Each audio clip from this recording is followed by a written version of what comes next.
Let's start off with this jar of names, but welcome to this cooking video. Today we're going to try and beat boredom, and 1 second, this video is for everyone, including, but not excluded to, Mr. Domek98. Right, yes, so welcome to Magic May. This week we're going to be making some Harry Potter treats, because there is nothing more magical than that. Well, maybe some things, but I'm not sure. But yes, we're going to be making 3 iconic treats today. You may remember them from the movies or the books. So let's start off with the first one, which is butterbeer. 250 millilitres of cream soda, 125 millilitres of butterscotch syrup, half a tablespoon of butter, a glass jug, a spoon, and a glass. Step 1, add the butterscotch syrup and the butter to a jug. You don't have to use a jug, it can just be anything that you can microwave, but obviously a glass jug will work, so that's why I'm using that. And a little bit of a spoiler, I have finished this, so I do know what's happened.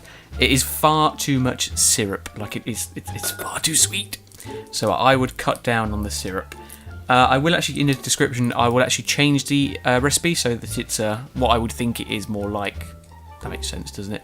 Yeah, I'll change it down and probably lower the amount of syrup I used. But yeah, it was far too much.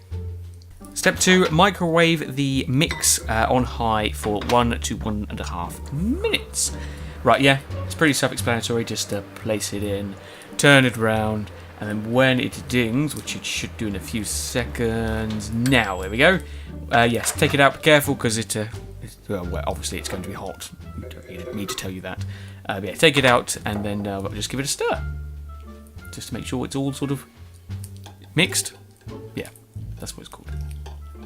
Step 3, stir and then leave to cool for 30 seconds, which I did as I took it out. And then you need to add the cream soda slowly, because apparently it does fizz up a lot, although when I did it, it did not, which is, yeah. I don't really trust the recipe from the website I found. I don't really trust it very well. I suppose you shouldn't really trust a random recipe that you came across online. But yeah, now it's time to go on to the second one, which is Liquorice Wands. Coloured sprinkles, licorice sticks, 20 grams of almonds, 70 grams of white chocolate chips, 2 teaspoons of vegetable shortening, a pan, a glass bowl, a baking tray, and some cling film. Step 1, toast the almonds on 180 degrees for 8 minutes and shake often. Right, as you can see here, I'm using a frying pan instead because it's a lot easier to use. You simply place them on, you toast them, just so you can obviously move them around as well. That's why I'm using the frying pan, because it's easier to do. But if you're doing this in the oven, make sure that you sort of shake the pan every so often, just so they mix around so they don't burn. Step 2, melt the white chocolate chips and the shortening. This shortening is called, it's not actually called shortening, it's called Vegetable Syrup in the UK. I couldn't find any other shortening, but that's the one I found. It does work. Yeah, but this contraption here, you basically put water into a saucepan, and then when it's boiling, put the glass bowl on top, and then the steam from the water will melt the chocolate in the bowl above. So that's the contraption here. Remember how to do this, because we'll be using this later. But yeah, that shortening, it was quite hard to find because it's not called shortening, but that's what it was called in the UK at least anyway. Step 3, stir in the almonds. Pretty self-explanatory, just pour them all in and stir it all around. Just a little hint, the music you're listening to is called Sneaky Snitch, which I think is very appropriate for Harry Potter. Just thought I'd let you know that. Step 4, place onto a baking tray which has been lined with cling film. You can give it a little bit of a tap just to make sure it's all flat. And then you need to put it into the fridge for 30 minutes to cool. And yes, I am aware there's a fly in the fridge. It was later rescued and released back into the wild. Step 5, now you need to break off some of this almond bark. That's what it's called. Apparently you can get it in America. It's called almond bark, but you break it off, put it in the jug again, put it into the microwave to melt.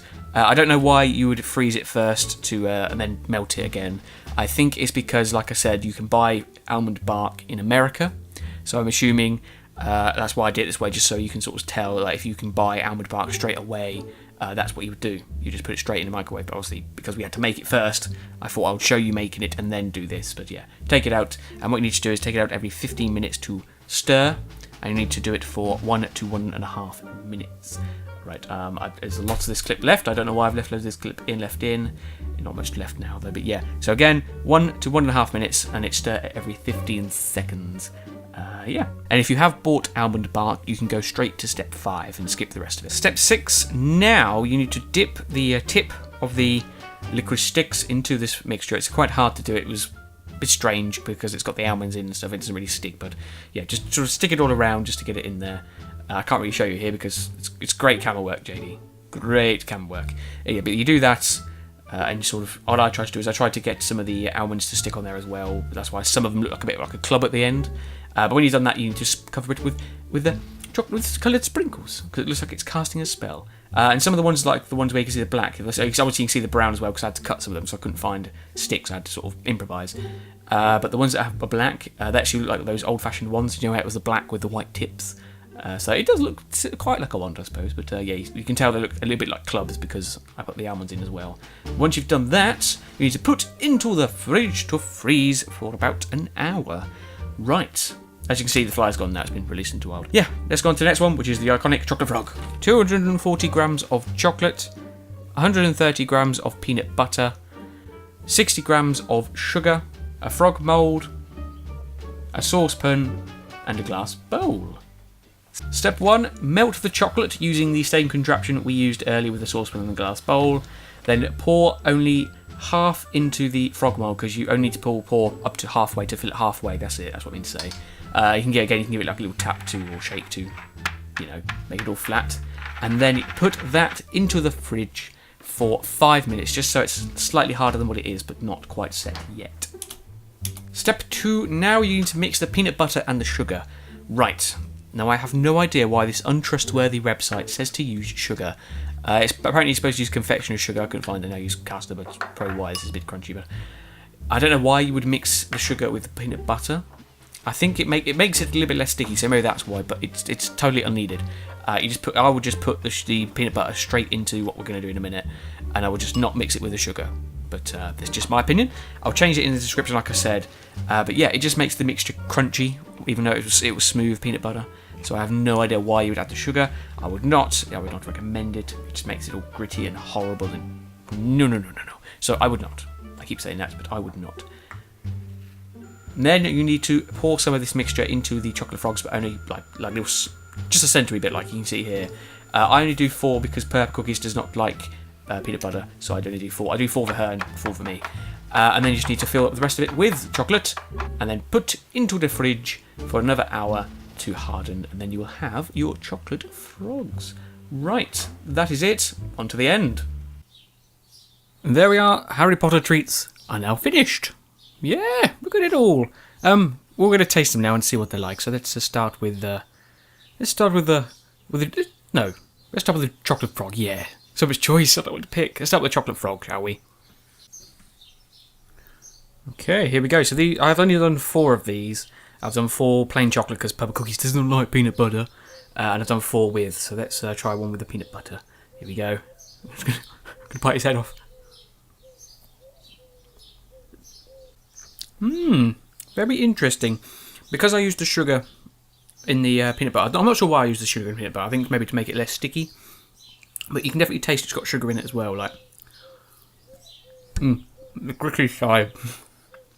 It's actually quite nice as well because it's like a hollow centre because of the consistency of the peanut butter. The one bad thing about these, they do melt very quickly. Maybe I should have freezed them instead of put them in the fridge. Probably freeze it, yeah, probably would have worked. But no, these aren't too bad. Plain chocolate ones are probably going to be alright as well, but my only complaint about this one is the crunchy peanut butter, but it wasn't crunchy peanut butter, it was smooth. But because I put the sugar in it, it tastes like crunchy. And I can't cook because your peanut butter is sticking to the roof of my mouth. Right, after that peanut butter frog, I need a drink, so I'm going to try that butter beer. Right, I'm going to pour myself a glass and then just see how it tastes.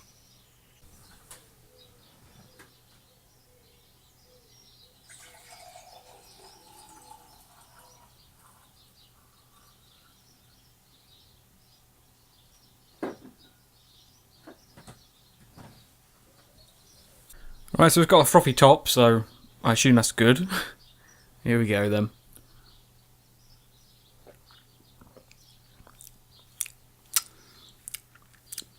Considering I don't like cream soda, that's not terrible. It's not actually that bad, to be honest. It's a wee bit sugary though. Might be too much butterscotch syrup in that, but it was what the recipe said. And I actually think I've got some problems with that recipe. That I think you shouldn't trust a recipe you randomly stumble across, because it looks like there might be a little bit wrong, because that is really sugary. Yep, that's too much syrup, and I used less than the recipe actually said, so wow.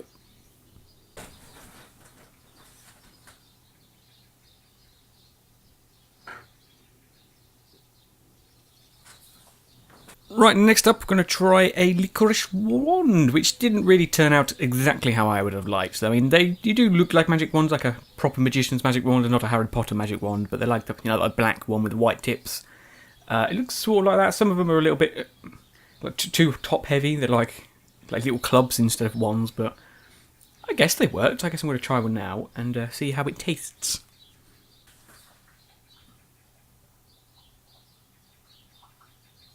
Right, so this is one of the club ones, which it looks like a club, as I said, but here we go. Right. See, that one tastes alright. It's nothing spectacular. I mean, most of this isn't really spectacular. Like you imagine them to be better than what they are, but they're not that. Like, they're alright. They're not brilliant. Right, I suppose the chocolate frogs. I mean, they are chocolate frogs. They're more gimmicky than anything, but they're quite nice. But everything else is a little bit, meh. Not really, for lack of a better word, they're not really magical. So maybe this is a whole sort of one of those ironic videos where you find out at the end that magic doesn't actually exist. It's like a moral of the video, where we may all hope and dream that it's real, but it's not. It's just, life's disappointing at the end of the day. I think that's what we've learned today. Right, anyway, that's not too bad. Liquorice is nice. But, yeah. Alright, is that it? Can I get on with stuff now then? I think so. Like I said, this is always for you to try and beat boredom, that's why I do these. Sorry, I'm still eating this licorice. Bear with me. Yep, so if you do it yourself, yeah, I want to see some sort of comment or proof that you've done this yourself. Quite hard to get some of this stuff. Like, I bought a mould from eBay, I bought some butternut squash from eBay. Butternut squash? That's the fruit or whatever it is, vegetable. Butterscotch Syrup. It was apparently a limited edition where you could buy it in store, but I could not find it in any store, so I had to buy it online. And it wasn't that much expensive to get everything else. I mean, we had a few, apart from the stuff that we had here already, it was about £6 to get everything. Minus the online stuff, which was quite about £6 for all three of those things. So it's quite expensive, I suppose, for what we got. But it's gimmicky, you know? It's all part of Magic May, where every try something video this month has something to do with magic, apart from the ones after this. This is about the last one, but there's talking animals in the next one, so they're not too bad. Apart from the sibling rivalry, actually, that's not talking animals. What's that magical about? Alright, that's not magical at all, so alright, this is the last one. But I think this is done. Is there anything else I need to mention? It's stuck on my list. Yeah, a bit bored of myself that already. Yeah, right. I'm gonna finish my cup of tea rather than that butterbeer. And I shall see you in the next video, wherever it'll be. Probably a baking one next time. Next month, I mean. Alright then. Goodbye.